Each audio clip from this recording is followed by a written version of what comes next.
Halo semuanya, ketemu lagi bersama dengan saya Joy Manik di dalam edisi Renungan hari ini. Nah teman-teman sekalian, pernah nggak sih kita menjalani sebuah perjalanan kehidupan, tapi kita nggak menemukan sebuah kebahagiaan? Kita sudah berusaha sedemikian, tetapi entah kenapa hati kita selalu melihat orang lain dan sekeliling kita, sehingga kita tidak merasakan dan menemukan sebuah kepuasan. Nah hari ini kita akan coba membahas dan mengupas tentang bagaimana kita bisa menemukan sebuah kebahagiaan dengan sudut pandang yang benar. Nah oleh karena itu saya akan membacakan satu bagian firman Tuhan yang diambil dari kitab 1 Samuel pasal yang ke-8 ayatnya yang ke-6. Saya akan bacakan demikian. Waktu mereka berkata, berikanlah kepada kami seorang raja untuk memerintah kami, perkataan itu mengesalkan Samuel. Maka berdoalah Samuel kepada Tuhan. Tuhan berfirman, bangsa itu, dengarkanlah perkataan bangsa itu dalam segala hal yang dikatakan mereka kepadamu, sebab bukan engkau yang mereka tolak, tetapi akulah yang mereka tolak, supaya jangan aku menjadi raja atas mereka. Nah teman-teman sekalian, di dalam kitab 1 Samuel pasal yang ke-8 ini kita sudah mendengar bahwa bangsa Israel ini meminta seorang raja. Nah kalau kita melihat di dalam keseluruhan kitab 1 Samuel, kita akan melihat ada dua perjalanan kehidupan dari pasal 1 sampai pasal 12. Itu cerita atau kisah tentang Samuel yang kemudian dipanggil oleh Tuhan. Tetapi setelah itu, kisah di dalam kitab 1 Samuel berpindah kepada kisah Saul yang adalah raja pertama di bangsa Israel. Nah kita akan melihat dan menyoroti bahwa sebenarnya kitab 1 Samuel itu merepresentasikan dua kelompok manusia yang sebenarnya mau taat dan tunduk kepada Tuhan, dan satu kelompok manusia yang mencoba untuk menemukan sebuah standar kehidupan seperti apa yang dia inginkan. Nah kalau kita melihat ada kegagalan, ada yang keberhasilan. Keberhasilan dan kegagalan tentu saja tidak dinilai dari berapa banyak materi yang kita akan dapatkan. Bener banget dong, gak mungkin kita bisa menilai kesuksesan seseorang itu hanya dengan satu materi. Oke lah, saya setuju bahwa materi memang dibutuhkan di dalam kehidupan ini. Tapi kalau kita mengukurnya hanya dengan materi, maka kita akan terjebak ke dalam sebuah cara berpikir materialisme, yaitu segala sesuatu hal itu berkaitan dengan hal-hal yang kita miliki, dengan uang, prestasi, dan sebagainya. Nah, kalau kita kembali dalam konteks ini, kita sadar bahwa bangsa Israel ketika meminta seorang raja tentu bukan tanpa alasan. Nah, inilah alasan yang mana dituliskan di dalam Alkitab. Di dalam pasal yang ke-8, ayat yang ke-19 dikatakan demikian. Tetapi bangsa itu menolak mendengarkan perkataan Samuel, dan mereka berkata, "Tidak, harus ada raja atas kami. Maka kami pun akan sama seperti segala bangsa-bangsa lain. Raja kami akan menghakimi kami dan memimpin kami dalam perang." Nah, bagian ini cukup jelas buat kita untuk memahami bahwa sebenarnya bangsa Israel meminta raja kepada Tuhan itu karena semata-mata mereka melihat ada bangsa lain yang juga mempunyai raja. Dan bagi bangsa Israel itu menjadi penting sebagai sebuah bentuk identitas keberadaan mereka sebagai sebuah bangsa.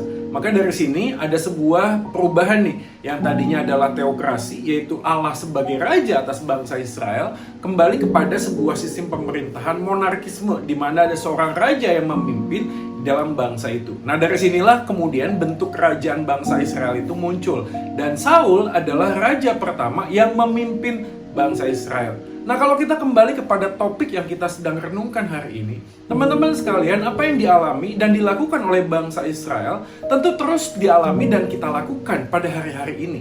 Bangsa Israel berkata, karena bangsa lain juga memiliki seorang raja. Kalau bangsa lain memiliki seorang raja yang bisa memimpin dan menghakimi kami, maka berikanlah kepada kami seorang raja juga. Artinya, sudut pandang bangsa Israel untuk bisa memahami apa yang dia minta itu terkait erat dengan apa yang mereka lihat, apa yang mereka bandingkan dengan sekitar mereka. Padahal kalau kita mau sadari, begitu bangsa Israel meminta seorang raja, pada saat itu Alkitab mencatat sebenarnya yang mereka tolak adalah Tuhan itu sendiri. Nah dalam pengertian lain teman-teman sekalian, pada waktu bangsa Israel meminta seorang raja, mereka ingin menciptakan, membuat sebuah parameter dan standar menurut manusia. Padahal kalau kita mau sejujurnya mengakui, kita nggak akan pernah mungkin menemukan sebuah standar itu dengan membandingkan diri kita kepada orang lain. Dan saya selalu ngomong kepada teman-teman sekalian bahwa begini, kita nggak pernah bisa mengucap syukur itu dengan alasan ada orang yang lebih buruk nasibnya daripada kita. Menurut saya itu nggak fair. Karena kalau kita melihatnya ke bawah dan orang-orang tersebut itu dijadikan alasan kita mengucap syukur, apa jadinya orang-orang yang ada di bawah sana? Jadi buat saya, lebih baik kita memperhatikan bahwa setiap orang memang diberikan salib masing-masing.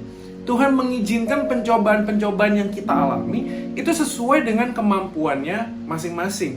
Dalam arti kata lain, kalau memang ada orang yang di bawah kita kehidupannya, entah itu ekonomi, entah itu kehidupan relasinya, apapun juga bentuknya, itu nggak bisa dijadikan alasan untuk kita mengucap syukur. Yang kita bisa jadikan alasan untuk mengucap syukur adalah Tuhan mempercayakan kepada kita apapun bentuknya, termasuk mengizinkan kepada kita sebuah masalah. Karena pencobaan yang kita alami tidak akan melebihi kekuatan kita. Standar ucapan syukur kita itu dikaitkan kepada pimpinan Allah kepada kita. Apa yang Tuhan izinkan terjadi kepada kita, itu menjadi bagian yang harus kita syukuri. Oke, baik. Saya tidak menampik bahwa kita nggak bisa membandingkan orang lain lalu mengatakan saya lebih baik lalu saya mengucap syukur dan itu kita close gitu. Kita tutup saja, nggak boleh. Tidak juga seperti itu. Kita juga diminta untuk melihat sekeliling kita. Tentu saja pengkhotbah juga mengatakan tentang hikmat di mana dia bisa menemukan orang-orang di sekitarnya. Pengkhotbah berkali-kali mengatakan, aku telah melihat ada kesengsaraan di bawah kolong langit ini, aku telah melihat, dan seterusnya. That's true, itu benar adanya. Tetapi yang saya ingin menekankan adalah ucapan syukur kita yang terdalam adalah karena kita sadar, kita tahu bahwa Tuhan Yesus sudah mati menebus dosa kita, dia bangkit naik ke surga.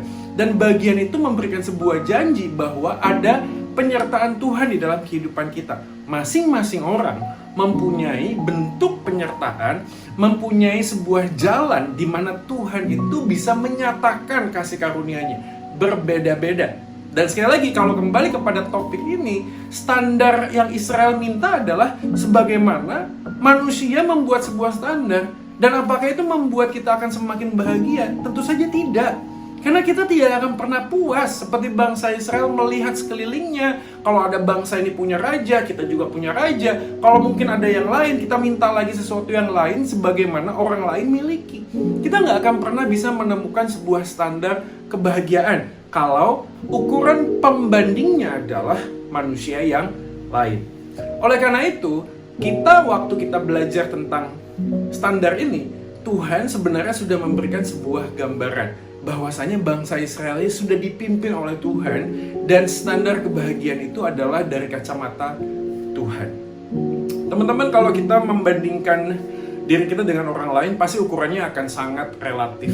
Tetapi kalau kita kembali kepada Tuhan, ukurannya menjadi sangat mutlak. Nah, saya ingat sekali pada waktu sebelum pandemi, di awal-awal tahun lalu, saya suka sekali berlari pagi. Nah, waktu saya berlari pagi, saya selalu menggunakan sebuah smart band ya. Band watch ya.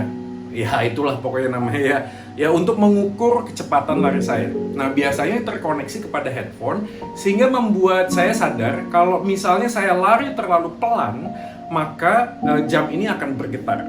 Nah, suatu kali saya sudah berlari beberapa keliling pada saat itu. Nah, pada saat saya berlari, saya merasa saya sudah cepat. Kenapa saya merasa saya sudah cepat? Karena saya sedang mendahului seorang di depan saya yang sedang lari juga. Jadi bagi saya, kalau saya sedang mendahului orang yang sedang lari di depan saya, maka saya dalam kondisi cepat. Tapi begitu saya mendahului, jam saya bergetar. Artinya, saya sebenarnya dalam posisi lari yang sangat lambat. Jadi waktu saya sadari saya ini sedang lari lambat, tapi sedang mendahului orang lain, saya nggak bisa menentukan ukuran saya lari cepat atau lambat itu berdasarkan saya mendahului orang lain, nggak bisa. Karena ukuran yang paling tepat adalah ya di dalam aplikasi tersebut. Dan itu membuat saya sadar bahwa kalau setiap kali kita mengukur kebahagiaan kita dengan membandingkan dengan orang lain, kita nggak akan pernah punya standar yang benar. Oleh karena itu teman-teman sekalian, renungan hari ini mengingatkan kepada kita bahwa ukuran standar kebahagiaan itu tidak ditentukan dari apa kata orang. Tidak ditentukan dari bagaimana membandingkan diri kita, situasi kita dengan orang lain. Tetapi kita bisa menemukan kebahagiaan dan standar kebahagiaan kita itu berdasarkan akan kasih karunia Tuhan dan bagaimana Tuhan menyatakan kehendaknya di dalam kehidupan kita masing-masing. Nah, apapun bentuknya hari ini, Apapun kesulitan pergumulan yang kita hadapi hari ini, mari kita belajar mengucap syukur dengan banyak hal. Seperti yang dikatakan di dalam 1 Tesalonika pasal yang kelima, ayat yang ke-16, 17, 18 bukan? Dikatakan bahwa tetaplah berdoa, bersukacitalah senantiasa, dan ucapkanlah syukur dalam segala hal, karena itulah yang dikehendaki Allah di dalam Kristus Yesus. Mari kita merenungkan bagian ini saat situasi yang sulit seperti ini. Mari kita coba melihat bahwa bagaimana Tuhan mengizinkan semua badai kehidupan yang dialami orang demi orang berbeda-beda, tetapi pada saat yang sama Tuhan juga menyatakan kebaikannya, menyatakan perlindungannya, pemeliharaannya kepada kita masing-masing dengan cara yang berbeda-beda.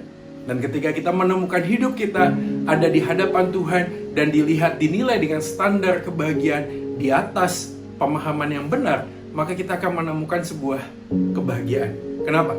Karena seperti firman Tuhan, pencobaan yang kamu alami tidak akan pernah melebihi kekuatanmu. Masing-masing, personally. Dan Tuhan hari ini mendengar, melihat, bahkan Dia sedang menatap engkau di tengah-tengah kesulitan hidup. Dia sedang mengulurkan tangannya dan Dia siap untuk menolong kita semua. Kiranya Tuhan Yesus memberkati firman-Nya, dan kiranya hari ini mari kita tetap semangat dan boleh tetap bersama-sama menjaga kesehatan dan hidup seperti apa yang Tuhan kehendaki. Saya Joy Manik, pamit. Jangan lupa untuk like, share, dan subscribe channel YouTube ini untuk mendukung pelayanan melalui media sosial ini. Tuhan Yesus memberkati. Soli Deo Gloria.